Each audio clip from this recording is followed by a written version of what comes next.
नमस्कार. Prime time महाराष्ट्रामध्ये आपलं सगळ्यांचं स्वागत आहे. काल राज्याचे उपमुख्यमंत्री अजित पवार हे बीड जिल्ह्याच्या दौऱ्यावर होते.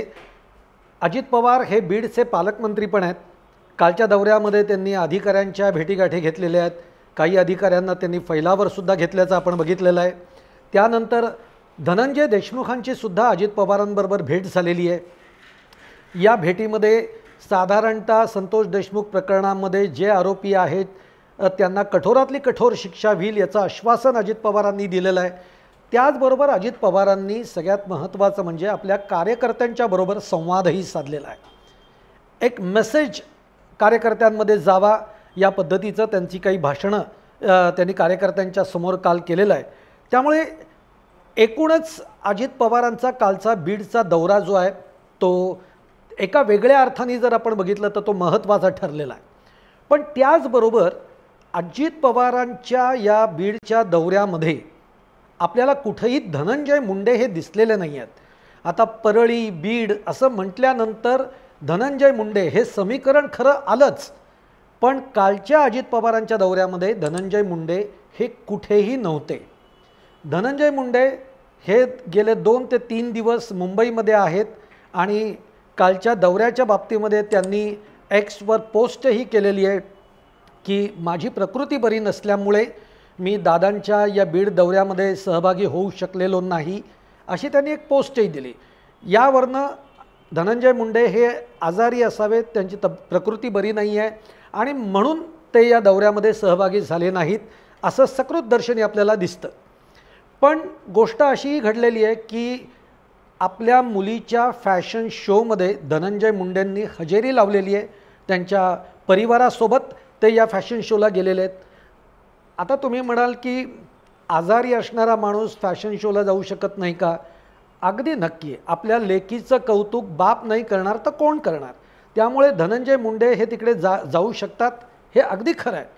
पण तेच धनंजय मुंडे जर मनात असतं तर अजित पवारांच्या बरोबर हेलिकॉप्टरने ते बीडला सुद्धा जाऊ शकले असते, पण तसं झालेलं नाही आहे. आता या प्रकरणामध्ये अजित पवारांनी धनंजय मुंडेंना कटाक्षाने दूर ठेवलं आहे का धनंजय मुंडेंनी अजित पवारांच्या बीड दौऱ्याकडे पाठ फिरवली आहे? हा खरा त्यातला महत्त्वाचा मुद्दा आहे. कारण असंही बोललं जात आहे की धनंजय मुंडे हे अजित पवारांवर राष्ट्रवादीवर नाराज आहेत.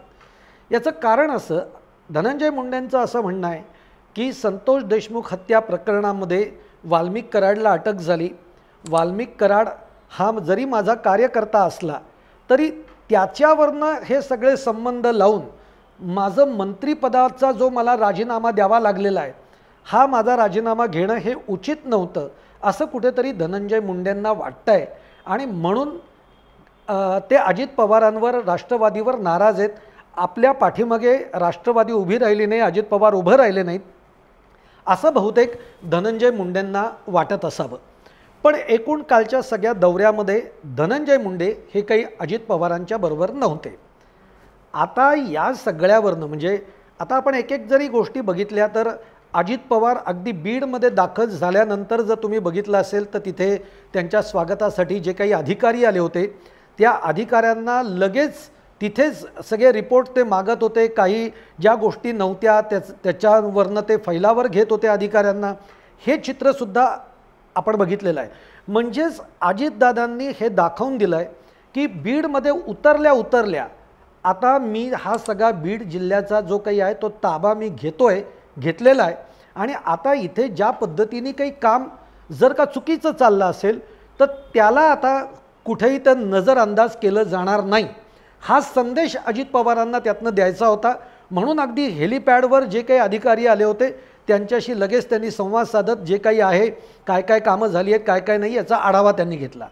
त्याचबरोबर काही महत्त्वाच्या अधिकाऱ्यांबरोबर त्यांनी एकूण बीड जिल्ह्याचा सगळा आढावा घेतलेला आहे.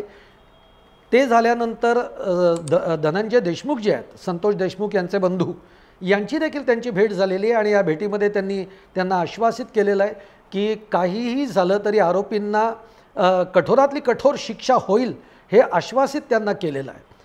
पण यानंतर त्यांनी कार्यकर्त्यांशी संवाद साधलेला आहे आणि सगळ्यात महत्त्वाचं या संवादामध्ये किंवा कार्यकर्त्यांना मार्गदर्शन करत असताना अजित पवार काय म्हणलेत हे फार महत्त्वाचं आहे. अजित पवार असं म्हणालेले आहेत की यापुढे कुठलाही कार्यकर्ता, कुठलाही पदाधिकारी याला जेव्हा आपण राष्ट्रवादीमध्ये घेणार आहोत तेव्हा आधी त्याचं बॅकग्राऊंड चेक करा, आधी त्याचं सगळी माहिती घ्या. तो स्वच्छ कॅरेक्टरचा आहे का, त्याच्यावर काही कुठलेही गुन्हे नाहीत ना, हे सगळ्याची शहानिशा करा आणि मगच कार्यकर्ता हा राष्ट्रवादीमध्ये आला पाहिजे. याचं कारण त्यांनी बोलतानाच सांगितलं की म्हणे मी बीडमध्ये बघतो आहे राखेचा घोटाळा आहे, वाळूचा घोटाळा आहे आणि या घोटाळ्यातनं अनेकांनी भली मोठी माया ही जमवलेली आहे. म्हणजे त्यांनी काल बोलताना असंही सांगितलेलं आहे की मी माझ्या काही मंडळींवर विश्वास ठेवला. आज 4 ते 5 वर्ष गेले ती मंडळी बीडवर सगळं बीडचं काम बघतायत आणि मी आंधळा विश्वास ठेवला. पण आज परिस्थिती फार भयावह आहे. कुठेतरी मला असं वाटतंय की माझी ही सगळी चूक झालेली आहे, मी विश्वास ठेवला ही चूक झाली आहे, अशा पद्धतीचं वक्तव्यसुद्धा अजित पवारांनी केलेलं आहे. आता या सगळ्या प्रकाराकडे बघताना एक गोष्ट मात्र नक्की आहे की आता अजित पवार हे धनंजय मुंडेंना लांब ठेवू पाहत आहेत. कारण धनंजय मुंडेंच्यामुळे अजित पवार आणि राष्ट्रवादीवर अनेकांनी आता बोट उगारलेलं आहे की ही गुंडांना पोषणारी पार्टी आहे आणि कितीही झालं तरी राष्ट्रवादीच्या दृष्टीने, अजित पवारांच्या दृष्टीने ही गोष्ट चांगली नाही आहे हे अजित पवार जाणतात. त्याचबरोबर आता धनंजय मुंडेंचं काय झालेलं आहे तर धनंजय मुंडेंचा पाय हा दिवसेंदिवस अधिक खोलात जातो आहे. एक तर आपण बघितलं की वाल्मिक कराडबरोबर त्यांचे असलेले, म्हणजे वाल्मिक कराड हा त्यांचा अत्यंत जवळचा कार्यकर्ता, नुसता जवळचा कार्यकर्ता नाही तर सगळे आर्थिक व्यवहार जे आहेत हे धनंजय मुंडेंचे आर्थिक व्यवहार वाल्मिक कराड बघत होता.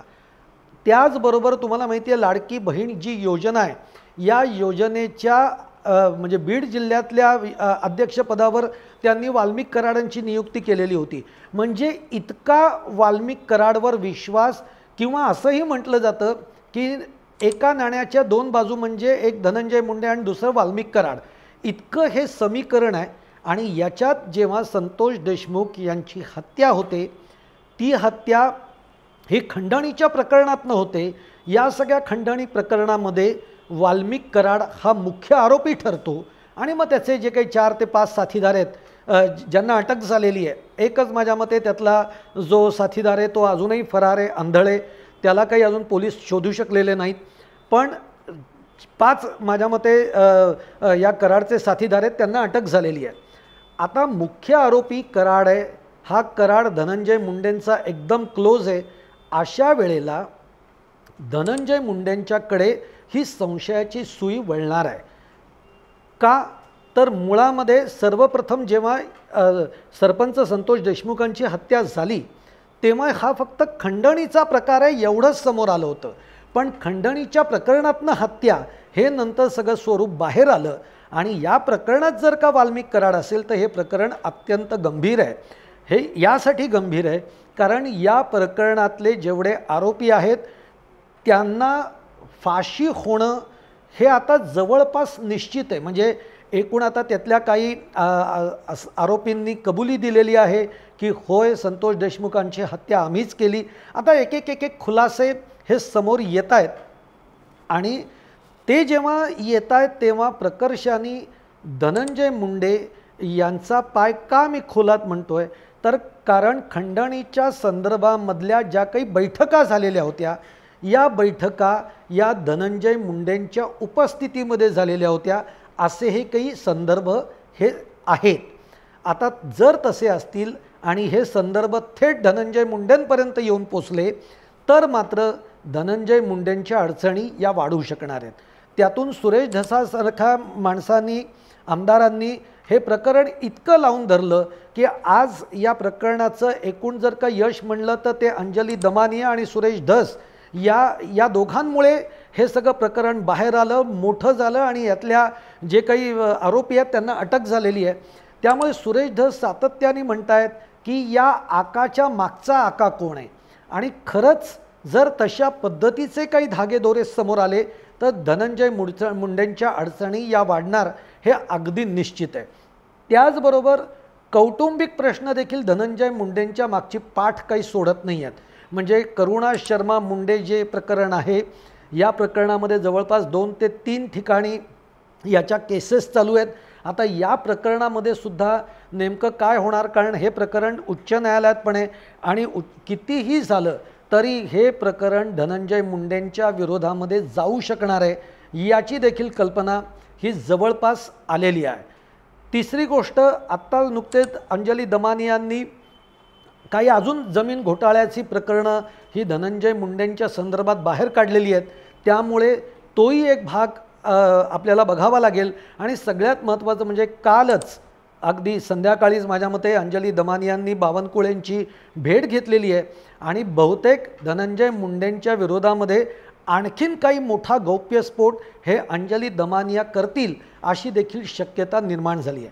आता ही सगळं प्रकरणं जेव्हा समोर आहेत तेव्हा धनंजय मुंडे हे या प्रकरणात न सही सलामत बाहेर येतीलच का, त्यांना काही ठिकाणी काही बाबतीमध्ये वाचवण्याचे प्रयत्न सुरू आहेत, परंतु ते होईलच का हे आत्ता तरी सांगता येत नाही. त्यामुळे सगळा पुढचा विचार जर केला तर धनंजय मुंडेंच्या बाबतीतल्या अडचणी बघितल्या तर आत्ता धनंजय मुंडेंना जवळ करणं हे राष्ट्रवादीला परवडणारं नाही.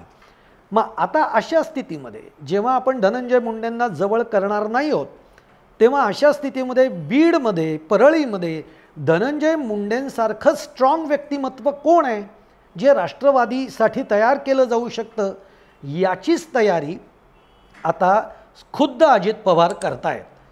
म्हणजेच काय, म्हणून तर अजित पवार काल बीडच्या दौऱ्यावर आलेले आहेत.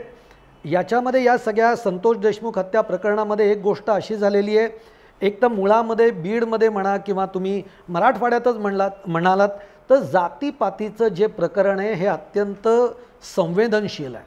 त्यातून आता संतोष देशमुख हत्या प्रकरणानंतर मराठा आणि वंजारी हा वाद खूप टोकाला गेलेला आहे. आता याच्यामध्ये या सगळ्या प्रकरणांमुळे मराठा समाज जो आहे तो अजित पवार आणि राष्ट्रवादीवर नाराज झालेला आहे. आता ही नाराजी कितीही झालं तरी राष्ट्रवादीला परवडणारी नाही, अजित पवारांना परवडणारी नाही. आणि म्हणूनच अजित पवारांनी बीडचा दौरा केला, एक पालकमंत्री म्हणूनही त्यांनी तो केला आहे आणि त्यांनी हे दाखवून देण्याचा प्रयत्न केला आहे की तुम्ही आता कसलीही काळजी करू नका, मी आलेलो आहे. मी आता इथे जी काही घाण आहे, इथं जी काही गुंडगिरी चालू आहे, इथं ज्या पद्धतीच्या खंडणीच्या मारामारीचे जे प्रकार घडत आहेत हे याच्या पुढच्या काळामध्ये खपवून घेतले जाणार नाहीत.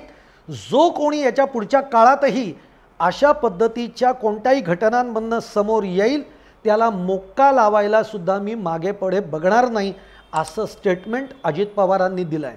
हा एक प्रकारचा संदेश आहे मराठा समाजासाठी की आता मी स्वतः या सगळ्या प्रकरणामध्ये लक्ष घातलं आहे, मी स्वतः आता बीडच्या या मैदानामध्ये उतरलेलो आहे. त्यामुळे कुठेतरी मराठा समाजाला एक दिलासा देण्याचं प्रयत्न अजित पवार इथे करताना आपल्याला बघायला मिळत आहेत. आता मुद्दा असा आहे की धनंजय मुंडे हे अत्यंत, म्हणजे तुम्हाला मी सांगतो की धनंजय मुंडे इतकं स्ट्रॉंग व्यक्तिमत्व अजित पवारांना मिळेल का, आत्ता आपण नाही सांगू शकत. कारण किती झालं तरी अगदी शरद पवारांची राष्ट्रवादी एकसंध राष्ट्रवादी असल्यापासून धनंजय मुंडेंनी परळीचा बीडचा जो गड राखलेला आहे तसं गड आपल्या हातामध्ये ठेवणारं कोणतंही दुसरं नेतृत्व हे तिथं तयार झालेलं नाही आहे.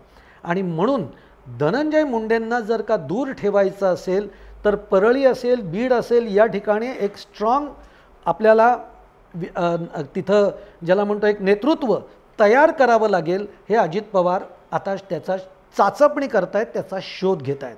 आता हे काही एका रात्रीमध्ये शक्य नाही आहे, म्हणूनच अजित पवार तिथे मैदानात उतरलेले आहेत, ते कार्यकर्त्यांशी संवाद ते आता करू लागलेले आहेत. याच्यातनं त्यांची चाचपणी सुरू झालेली आहे.